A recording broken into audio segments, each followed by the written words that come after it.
So as always, I've listed all the materials I used on this fly in the description section of this video. Start by placing a nymph hook on your vise, and start your thread slightly behind the hook eye, leaving about a half a hook eye length. Wrap your thread to just shy of the hook point and snip or break your thread free. Now snip a piece of antron yarn and divide it in two, then snip off the tip to make them even. Make a pinch wrap and then a loose wrap to secure the yarn on top of the hook shank. Simply pull the yarn rearward to reduce the waste. Now make a few tight wraps to lock it in place and clean up the waist section. Then take some small sized gold wire and tie it in on top of the hook shank with a few tight wraps. Wrap forward to cover the wire and then back down the hook shank while holding all the materials straight back. Ensure that you're wrapping all the materials on top of the hook shank and they don't get twisted.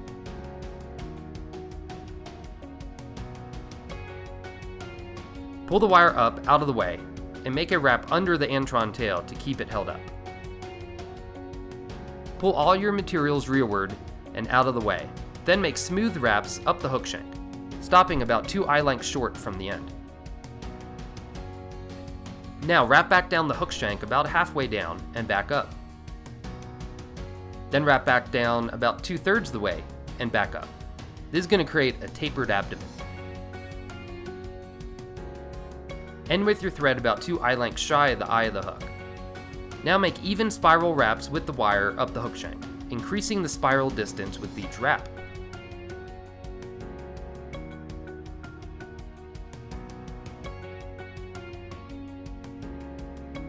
Capture the wire with tight wraps and helicopter the waist free.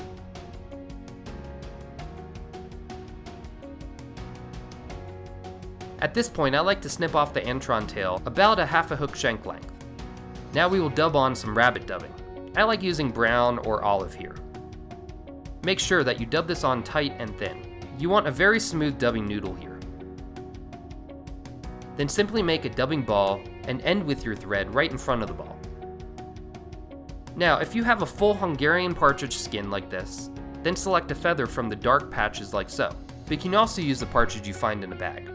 Feather selection is important, and make sure the feather doesn't have any broken fibers. You want quality feathers here.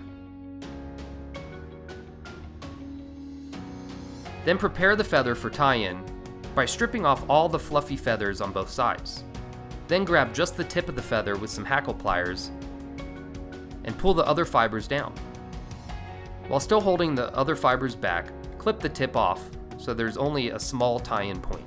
Then tie this tip in right on the front of your fly with the bottom side of the feather facing you. Grab the stem of the feather with some hackle pliers and start making wraps, ensuring the feather curves rearward. Also with every wrap, make sure you pull all the feathers rearward and make wraps very close together.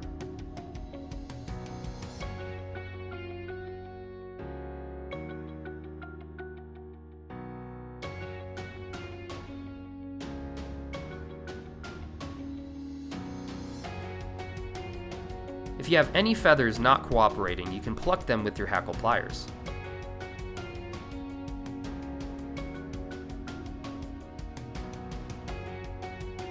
When you're finished wrapping the hackle, then capture the stem with your thread and make a few tight wraps to lock it in place.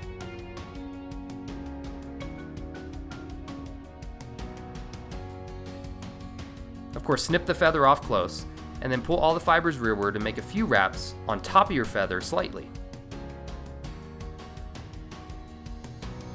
Due to the difficulty of cementing the head, I like to paint head cement on the thread before whip finishing the fly. This keeps the cement off the hackle feathers. And there it is, a caddis colored soft hackle. You know, caddis like to rise quickly to the surface when they're about to emerge. And trout know this and will chase them down and hit them hard. This makes for some really fun and quite easy fishing during the right conditions. Simply swinging this along some riffles will produce some really nice fish that are really hard fighters. As you can see, even just blowing on the hackle makes movement. That's the beauty of soft hackle patterns. Again, I want to tell you that I listed all the materials in the description section of the video. However, you might need to click the Show More to expand the area to view. I've also listed links to the materials for you to purchase at flyartist.com, and I've included a discount code that you can save money with purchasing them. Well, thanks for watching. I will see you on the next video. Now you go catch some fish.